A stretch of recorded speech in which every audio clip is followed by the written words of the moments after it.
Still using media creation tool to download Windows Dash? Sup? There's a hidden official way to get the ISO file directly, faster and easier. Let me show you how.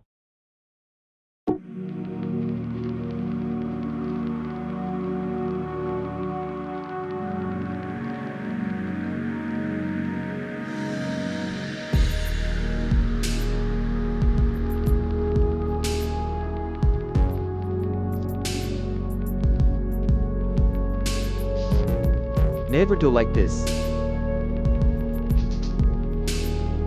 Follow my step for download direct ISO file.